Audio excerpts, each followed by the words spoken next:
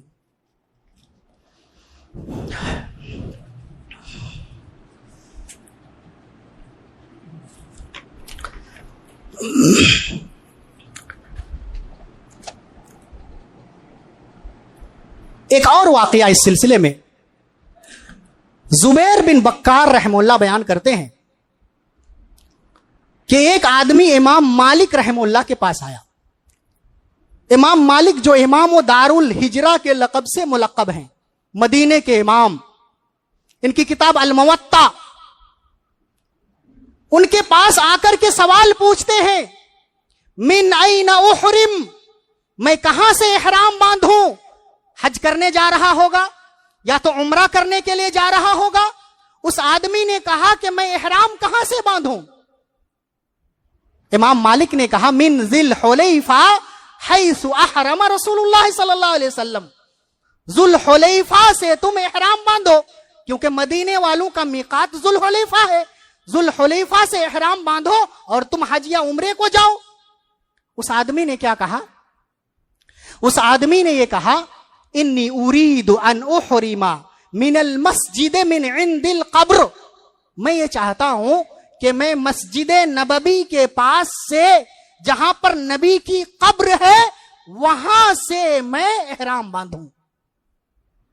امام مالک نے کہا لا تفعل, ایسا نہ کر, فإنی اخشى علیک الفتنہ, مجھے ڈر ہے کہ تم کسی فتنے میں پڑ جاؤ, کسی آفت میں پڑ جاؤ, اللہ کی طرف سے تمہاری کوئی آزمائش ہو جائے. اس آدمی نے کہا وَأَيُّ فِتْنَةٍ هَذِهِ إِنَّمَا هِيَ أَمْيَالٌ أَزِيدُهَا, امام مالک اس میں کون سی فتنے کی بات ہے, آزمائش کی بات ہے, کون سی آفت آ پڑی ہے؟ چند میل زیادہ ہے جہاں سے میں احرام باندھنا چاہتا ہوں. ذوالحلیفہ سے کروں گا تو کچھ کلومیٹر کم ہو جائے گا, یہاں سے کروں گا تو کچھ کلومیٹر زیادہ ہو جائے گا. ذوالحلیفہ اور مسجد نبوی کی دوری 13 سے 14 کلومیٹر ہے, یہاں سے وہ کرنا چاہ رہے تھے. اس وقت امام مالک نے اس شخص کو ڈانٹا تھا اور اس شخص کو ڈانٹتے ہوئے کہا تھا وَأَيُّ فِتْنَةٍ أَعْظَمُ مِنْ أَنْ تَرَى أَنَّكَ سَبَقْتَ إِلَى فَضِيلَةٍ قَصَّرَ عَنْهَا رسول اللہ صلی اللہ علیہ وسلم. اس سے بڑھ کر کون سا فتنہ ہو سکتا ہے کہ تم یہ سمجھو, تمہارا یہ خیال ہو کہ میں ایک فضیلت میں نبی سے آگے نکل گیا اور نبی نے اس میں کوتاہی برتی. مسجد نبوی کی فضیلت اپنی جگہ ہے, تم یہ چاہتے ہو کہ مسجد نبوی کے پاس سے کر کے میں اس فضیلت کو حاصل کروں, لیکن تمہارا خیال یہ ہے کہ نبی نے اس میں کوتاہی کی ہے, تقصیر کی ہے, نبی اس کو کر نہیں سکے, اس فضیلت کو حاصل نہیں کر سکے. اس سے بڑھ کر کے فتنہ کیا ہو سکتا ہے؟ اور کہا انی سمعت اللہ یقول, میں نے اللہ کو کہتے ہوئے سنا ہے, یعنی میں نے قرآن مجید میں پڑھا ہے فَلْيَحْذَرِ الَّذِينَ يُخَالِفُونَ عَنْ أَمْرِهِ أَن تُصِيبَهُمْ فِتْنَةٌ أَوْ يُصِيبَهُمْ عَذَابٌ عَلِيمٌ.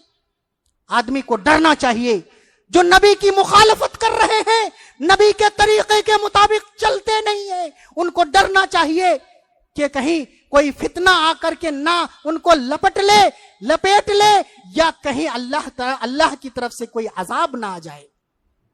امام مالک نے اس آدمی کو صرف اس لیے ڈانٹا تھا کہ نبی کا طریقہ یہ تھا کہ ذوالحلیفہ سے احرام باندھا جائے گا, لیکن اس آدمی نے یہ سوچا تھا کہ میں مسجد نبوی کے پاس سے احرام باندھ کر کے فضیلت حاصل کروں گا. نیت اچھی تھی لیکن عمل صحیح نہیں تھا, اس لیے امام مالک نے ان کو ڈانٹا. اسی طریقے سے بخاری مسلم کی روایت جندب ابن سفیان رضی اللہ عنہ بیان کرتے ہیں کہ میں نبی صلی اللہ علیہ وسلم کے ساتھ عید الاضحیٰ کے دن گیا تو نبی صلی اللہ علیہ وسلم نے دیکھا کہ کچھ قربانی کے جانور ذبح کر دیے گئے ہیں. نماز سے پہلے ہی, عید کی نماز ابھی ادا ہی نہیں ہوئی اور کچھ صحابہ نے ذبح کر دیا. آپ صلی اللہ علیہ وسلم نے کیا فرمایا؟ آپ صلی اللہ علیہ وسلم نے فرمایا جس نے نماز ادا کرنے سے پہلے قربانی کے جانور کو ذبح کیا ہے وہ اس کی جگہ دوسری قربانی کرے، دوسرا جانور ذبح کرے، کیونکہ نبی کا طریقہ یہ ہے، میرا طریقہ یہ ہے کہ نماز کے بعد ہی قربانی کا وقت ہے، نماز سے 1 منٹ پہلے بھی اگر کسی نے قربانی کیا تو قربانی نہیں ہوگی۔ ابو بردہ بن نیار نے بھی قربانی کر لی تھی اور اس بیچارے کے پاس ان کو معلوم نہیں تھا کہ قربانی ہوتی ہے یا نہیں ہوتی ہے۔ نماز سے پہلے کرنے پر نبی صلی اللہ علیہ وسلم نے دیکھا اور کہا شاتو کا شاتو لحمن، تم نے جو یہ ذبح کیا ہے بکری، یہ تو گوشت والی بکری ہے، یعنی اس کا کوئی ثواب نہیں ملے گا، یہ قربانی نہیں ہوگی۔ ابو بردہ نے کہا اللہ کے رسول میرے پاس کوئی دانتا ہوا دوسرا بکرا نہیں ہے، لیکن ایک جزعہ ہے جو موٹا ہے، تازہ ہے، فربا ہے، 2 بکریوں سے زیادہ موٹا ہے۔ آپ نے فرمایا اس مرتبہ کر لو وَلَن تُجْزِيَ عَنْ أَحَدٍ بَعْدَكَ، لیکن اس کے بعد کبھی کسی اور کے لیے جائز نہیں ہے۔ بتائیے صحابہ کی نیت اچھی کہ پہلے قربانی کر لیتے ہیں تاکہ قربانی ہماری سب سے پہلے اللہ کے پاس پہنچے، لیکن کر لیا نماز سے پہلے۔ کسی کی خواہش یہ رہی ہوگی کہ نبی جب عید کی نماز پڑھ کے آئیں گے تو سب سے پہلے ہمارے ہی دسترخوان پر کھائیں گے۔ کسی کی یہ نیت تھی کہ سب سے پہلے ہم غریبوں کو بلا کر کے کھلائیں گے، صدقہ کریں گے، گوشت دیں گے، لیکن طریقہ صحیح نہیں تھا، اس لیے کہا کہ قربانی تمہاری نہیں ہوگی۔ سعید بن مسیب رحمہ اللہ جو مسجد نبوی کے امام تھے، بڑے تابعی تھے، انہوں نے ایک آدمی کو دیکھا کہ فجر کی نماز کی جو سنت ہے وہ سنت 2 رکعت سے زیادہ پڑھ رہا ہے، 2 رکعت سے زیادہ وہ سنت نماز پڑھ رہا ہے۔ سعید بن مسیب نے ان کو روکا اور کہا کہ تم ایسا نہ کرو۔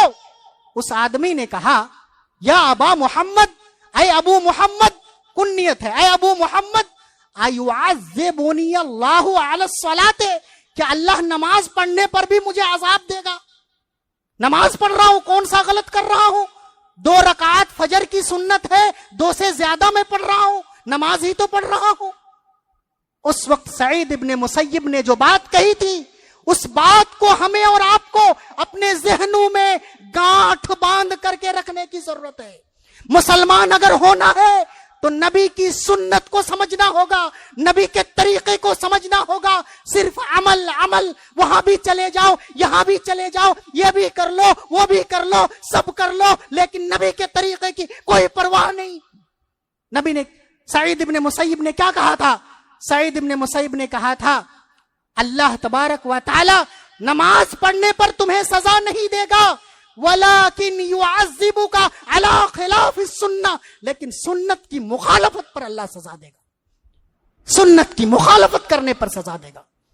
نماز پڑھنا کوئی بری چیز نہیں، لیکن جس وقت میں جتنی رکعت ہے اتنی ہی نماز نہ ادا کی جائے گی۔ آپ کی نیت اچھی ہے کہ چلو بھائی ٹائم ہے، 15 منٹ ہے، 20 منٹ ہے، اور 2-4 رکعت 6 رکعت اور فجر کی سنت پڑھ لیتے ہیں، نہیں چلے گا۔ نیت آپ کی اچھی ہو سکتی ہے لیکن طریقہ صحیح نہیں ہے۔